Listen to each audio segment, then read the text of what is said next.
ہماری پارٹی کے vice president حمید چودھری صاحب، ہمارے جنرل سیکرٹری امریت سنگھ صاحب، ہمارے جنرل سیکرٹری محبوب بیگ صاحب جنہوں نے بڑی زبردست تقریر کی، ہمارے جنرل سیکرٹری حنجورہ صاحب، ہمارے ایڈیشنل جنرل سیکرٹری رشید ملک صاحب، فردوس ٹاک صاحب، راجندر منہاس جی، انل سیٹھی صاحب، ہمارے اسپوکس پرسن سوہت شرما جی، کلدیپ شرما جی، جے ڈی سنگھ صاحب، ڈاکٹر رمیش سلاتیا صاحب، وریندر سنگھ سونو جی، اشوک جوگی جی، بلبیر سنگھ جی، ستپال چاڑک جی، سنیل بٹ صاحب، ذوالفقار ملک صاحب، رجت گپتا جی، اور بھی بہت سارے یہاں لوگ بیٹھے ہیں۔ خاص کر یہاں جو آئی ہوئی ہماری بہنیں، ہماری بچیاں، ہمارے بزرگ بھائی، سب کو میری طرف سے آداب، سلام، ست سری اکال۔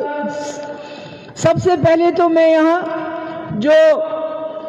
کی جو عیدگاہ کمیٹی ہے ان کی بہت شکر گزار ہوں کہ انہوں نے ہمیں موقع دیا یہاں یہ میٹنگ کرنے کا۔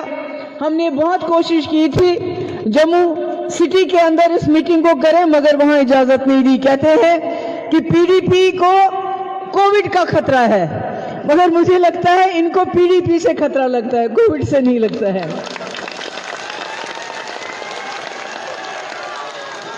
آج میں خاص کر جموں کے لوگوں سے بات کرنا چاہتی ہوں۔ جموں کے لوگ، روز میں کشمیر میں تو روز بات کرتی ہوں، آج میں جموں کے لوگوں سے بات کرنا چاہتی ہوں۔ ان کو بتانا چاہتی ہوں 2014 میں پورے ملک نے تبدیلی کے لیے بی جے پی کو ووٹ ڈالا۔ جموں کشمیر کے لوگوں نے بھی، خاص کر جموں کے لوگوں نے بھی بی جے پی کو تبدیلی کے لیے ووٹ ڈالا، کیونکہ اس وقت بی جے پی کہتی تھی سب کا وکاس، سب کا وشواس، سب کا ساتھ۔ اس لیے سب نے سوچا کہ ہم ایک تبدیلی لائیں گے، ووٹ ڈالیں گے بی جے پی کو۔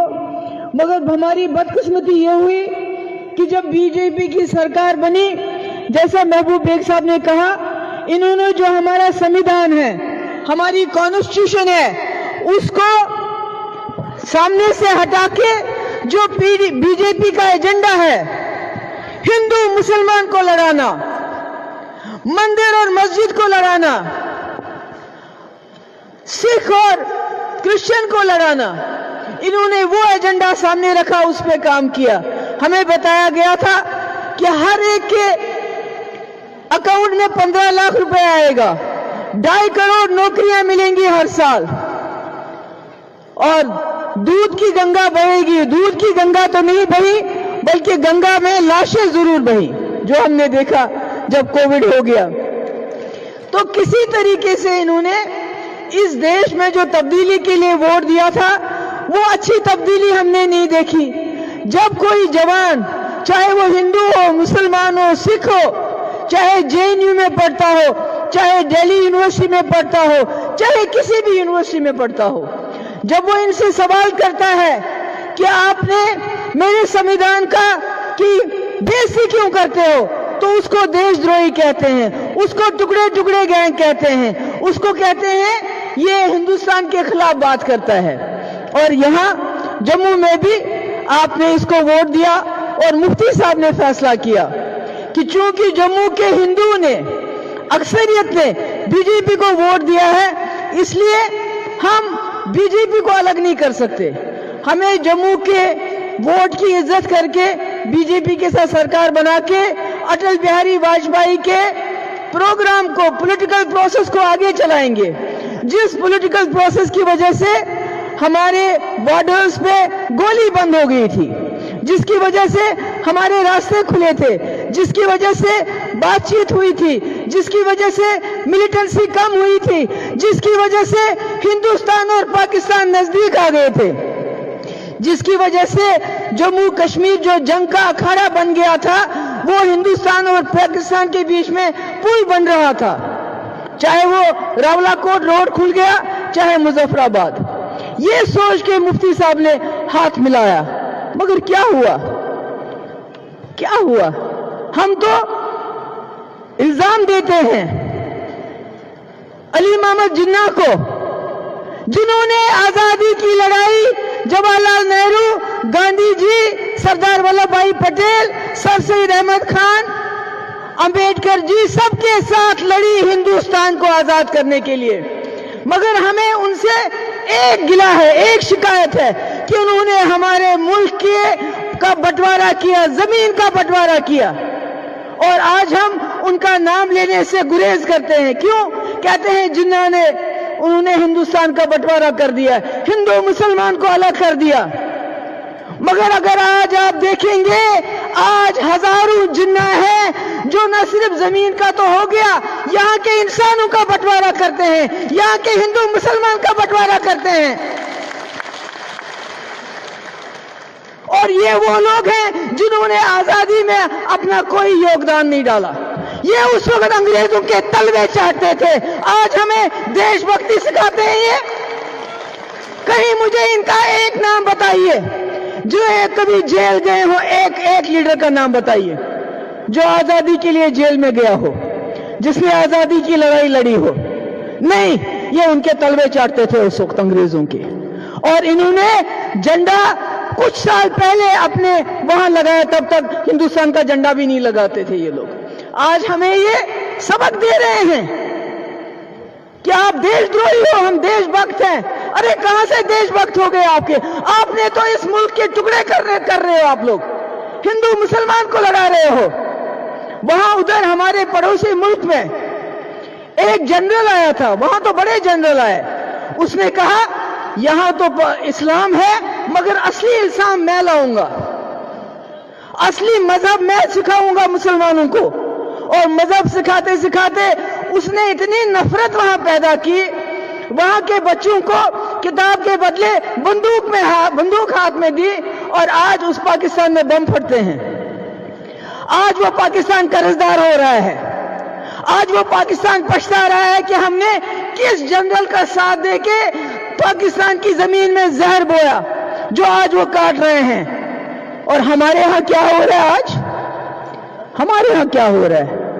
ہماری ڈیموکریسی، ہماری جمہوریت ختم، ہمارے کانسٹیٹیوشن کی کتاب کو ختم، اور جموں کشمیر کو ایک لیبارٹری بنایا گیا ہے۔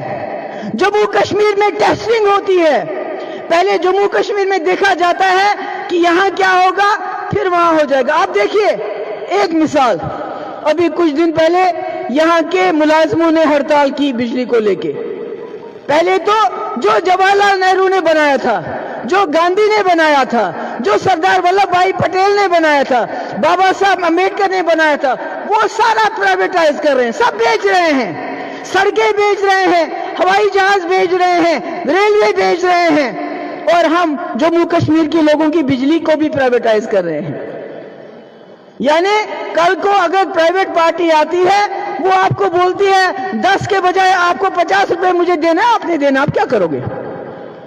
جب انہوں نے ہڑتال کی، بجائے اس کے کہ ان کے ساتھ بات چیت کر دے، آرمی کو بلایا ہے۔ یہ ہر چیز جو ہے آرمی کے کندھے پہ بندوق رکھ کے کرنا چاہتے ہیں۔ تو ان میں اور اس میں کیا فرق ہے؟ اس جنرل میں اس نے بھی تو یہی زہر بویا ادھر جو زہر آج یہ بوتے ہیں۔ ابھی آپ نے دیکھا پاکستان کے اندر ایک شری لنکن کو لنچ کیا گیا، مار مار کے اس کو جلا دیا گیا۔ ہمارے ہاں تو یہ بھی روز ہوتا ہے۔ اب آپ بھی بتائیے فرق کیا رہا ضیاء الحق کے راج میں اور آج جو اس وقت ہمارے ملک میں ہو رہا ہے؟ آپ سوچئے اس بات کو۔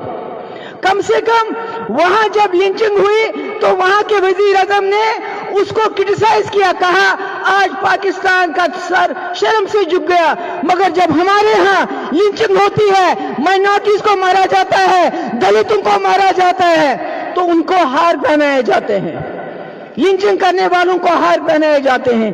کیا یہی ہے؟ کیا یہی ہمارا ملک گنگا جمنا تہذیب کا ملک ہے؟ یہاں شیر اور بکری ایک ہی گھاٹ پانی پیتے ہیں، یہاں پر گوڈسے کی سیاست نہیں چلے گی، یہاں پر گوڈسے کی سیاست نہیں چلے گی۔ آج یہ جو اس ملک کی آبادی کا 25% ہے، ان کو نام سے نہیں بلاتے ہیں، مسلمان نام سے نہیں بلاتے ہیں، ان کو بابر کی اولاد بلاتے ہیں، اورنگزیب کے رشتہ دار بلاتے ہیں، ان کو دیمک بلاتے ہیں، ان کو کینسر بلاتے ہیں۔ مجھے یہ بتائیے، جب آپ 20-25 अपने घर में 100 लोगों में से 20-25 लोगों को इतनी नफरत से देखेगी तो क्या वो देश आगे बढ़ेगा? आज हमारा मुल्क भुखमरी में पाकिस्तान से भी आगे है, नेपाल से भी आगे है, बांग्लादेश से भी आगे है। इतनी भुखमरी हमारे मुल्क में। हम जीडीपी में बांग्लादेश से पीछे हैं। हम जो जम्मू कश्मीर की रियासत जिसका जीडीपी 2019 में महाराष्ट्र से भी ज्यादा था, आगे था, आज सबसे ज्यादा बेरोजगारी 22% जम्मू कश्मीर में है। आज सबसे महंगाई ज्यादा 7% जम्मू कश्मीर में है। जैसे बेग साहब ने सही फरमाया, कहा कि जम्मू कश्मीर की समस्या सबसे बड़ी 370 से है। यहां रोजगार नहीं मिल रहा है, यहां दूध की नदियां नहीं बह रही, यहां तरक्की नहीं हो रही है। अब मुझे बताइए 2019 से 19 तक अगर 1000 नौकरियों के लिए जम्मू कश्मीर के लाख नौजवान अप्लाई करता था, आज उन 1000 नौकरियों के लिए पूरे मुल्क के लाखों नौजवान अप्लाई करते हैं। आपकी बारी कहां से आएगी? आपको बताया जाता था कश्मीरी आपकी नौकरी खाता था। आज देखिए, हम तो कश्मीर में समझते थे कि इनकी नजर कश्मीर की जमीन पे है, मगर जम्मू का क्या हाल, कठुआ का क्या हाल, जहां लोगों को बेघर कर रहे हैं, जिनकी जमीनें छीन रहे हैं और वो जमीनें बड़े बड़े सरमायादारों को दे रहे हैं कारखाने लगाने के लिए। घराना यहां जो है अरसपोरा साइड में, जहां पर बर्ड सेंचुरी, अरे भैया आप चिड़िया पालो, क्यों नहीं पालोगे? आपने तो मुल्क को चिड़ियाघर ही बनाना चाहते हो, पालो, बनाओ सेंचुरी, मगर उन लोगों का क्या जो वहां सदियों से रह रहे हैं, जो वहां उन जमीनों को जोत रहे हैं, उनका क्या होगा? इनके पास आपके लिए देने को नौकरी नहीं, 2 इस वक्त इज्जत की रोटी नहीं, इनके पास आपको देने के लिए नफरत नफरत नफरत, उसके बगैर कुछ भी नहीं है। अपने आप को लीडर कहते हैं। अरे आप जो अपने आप को हिंदुस्तानी कहते हैं, मैं कहती इंदिरा गांधी थी, वो जंग जीत के आ गई। वाजपेयी जी लीडर थे, वो करगिल में उन पे जंग थोपी गई, उन्होंने वो जंग जीत के दिखाई। आपने क्या किया? चीन तो सारा लद्दाख खा गया। क्या किया? नाम लेते हैं चीन का? नाम लेते हैं क्या चीन का? कि जो चीन लद्दाख में सारी जमीन खा गया है, आपकी हजारों कनाल जमीन पे उसने कब्जा किया है। वहां से देखिए उत्तरांचल, जो दूसरे बाकी हमारे इलाके हैं, वहां देखिए उन्होंने बस्तियों की बस्तियां आबाद की। मुंह खोलते हैं क्या? चीन के बारे में मुंह खोलते क्यों? क्योंकि उससे वोट नहीं मिलेगा। जम्मू के लोगों को बताते हैं हमने 370 खत्म किया जम्मू की तरक्की के लिए। नहीं मेरे भाइयों, इन्होंने 370 आपकी तरक्की के लिए खत्म नहीं किया। इन्होंने इसलिए किया ताकि ये यूपी, बिहार, बाकी जगह इलेक्शन में बताएं कि हमने 370 खत्म किया, अब आपको रोटी नहीं चाहिए, अब आपको नौकरी नहीं चाहिए, अब आपको बिजली नहीं चाहिए, अब आपको पानी नहीं चाहिए, आप जाके कश्मीर में प्लॉट खरीदो। यही बोलते हैं ना इलेक्शन में, क्योंकि इनको अस्पताल बनाने थे, एम्स जैसे अस्पताल बनाने थे मुल्क के अंदर। इन्होंने अच्छी तालीम देनी थी, लोगों को रोजगार देना था, लोगों को 2 वक्त की इज्जत की रोटी देनी थी, मगर वो तो कुछ दे नहीं पा रहे हैं। तो क्या देते हैं? नफरत, हिंदू मुस्लिम, हिंदू मुस्लिम। आज ये मस्जिद गिराओ, ये मंदिर बनाओ, कल वो मस्जिद गिराओ, ये मंदिर बनाओ। इसके बगैर इनके पास कोई प्रोग्राम नहीं है। मैं ये बात जम्मू के लोगों को बताना चाहती हूं। क्या आप समझते नहीं कि जिन कश्मीरियों ने 47 में जब पाकिस्तान ने हमला किया, कश्मीरियों ने डंडे उठा के उनका मुकाबला किया और कहा हमलावर खबरदार, हम कश्मीरी हैं तैयार। आज वो कश्मीरी मुल्क के खिलाफ क्यों बोल रहा है? उसकी जिम्मेदार अगर कोई है तो यही जनसंघी बीजेपी पार्टी है, जिन्होंने अभी इलाहाक की स्याही खुशक भी नहीं हुई थी, उन्होंने कहा एक संविधान, एक विधान, एक प्रधान, जिसकी वजह से कश्मीरियों के दिलों में शक पैदा हो गया और तब से कश्मीरी लड़ाई लड़ रहा है। अगर आप मुझे बताएंगे कि जम्मू कश्मीर की समस्या कहां से शुरू हुई, तो मैं कहूंगी एक संविधान, एक विधान, एक प्रधान का जब नारा दिया बीजेपी वालों ने, जम्मू कश्मीर के लोगों ने, जिन्होंने जिन्ना का टू नेशन थ्योरी को अलग करके इस मुल्क के साथ हाथ मिलाया था, शर्तों पे कि आप हमारी साख्त, कश्मीर का सिख अलग है, वो पंजाब के सिख के साथ उसकी जबान जरूर मिलती है, मगर यहाँ के डोगरा, यहाँ का सरदार, यहाँ का कश्मीरी, यहाँ का राजपूत, यहाँ का गुजर, यहाँ का पहाड़ी, ये अलग है। ये एक गुलाब था हिंदुस्तान के गुलदस्ते में, उसको तहस किया, टुकड़े टुकड़े कर दिए। और मैंने कहा ये लेबोरेटरी है। जिस तरह इन्होंने आज आर्मी को यहाँ के मुलाजमों का मुंह दबाने के लिए बुलाया, बंद करने के लिए बुलाया, अनकरीब आप देखेंगे पूरे मुल्क में जब भी कहीं कोई मुलाजिम स्ट्राइक करेंगे, ये वहां भी आर्मी को बुलाएंगे। जम्मू कश्मीर सिर्फ एक लेबोरेटरी है। हमारे से इन्होंने शुरुआत की 2019 में 370 आईन को, बाबा साहब अम्बेडकर के आईन को खत्म कर दिया, क्योंकि अगर आप आईन को देखेंगे तो आप 370 के साथ छेड़छाड़ नहीं कर सकते। 370 सिर्फ यहाँ की कॉन्स्टिट्यूएंट असेंबली हटा सकती है, जो कि आज है ही नहीं। उसके बाद सीए, उसके बाद एनआरसी, उसके बाद किसानों का कानून। जो कानून लोगों के खिलाफ हो, वो कानून हमारे आईन के खिलाफ होता है।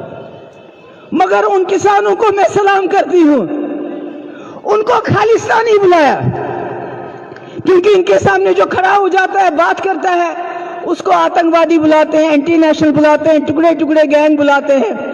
हम तो कुछ भी नहीं करते हैं, मुसलमान हमको पाकिस्तानी बुलाते हैं। मगर जब इन्होंने हमारे किसानों को खालिस्तानी बुलाया, वो डरे नहीं, उन्होंने पत्थर नहीं उठाया, उन्होंने बंदूक नहीं उठाई, डट के मुकाबला किया, और आज उनको कामयाबी मिली, जिसके लिए जितनी भी उनको मुबारकबाद दी जाए वो कम है।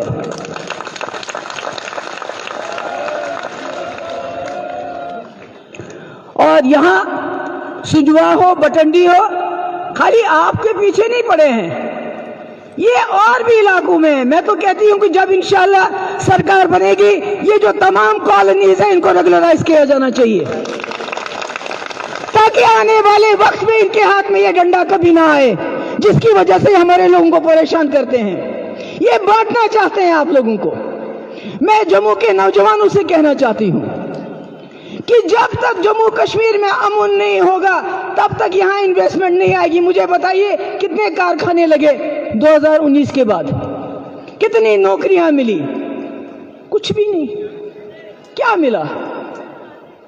क्या मिला? कुछ भी नहीं मिला। मैंने कहा भुखमरी में हम नेपाल और बांग्लादेश और पाकिस्तान से भी पीछे, वो पाकिस्तान जो कर्जे में जी रहा है इस वक्त।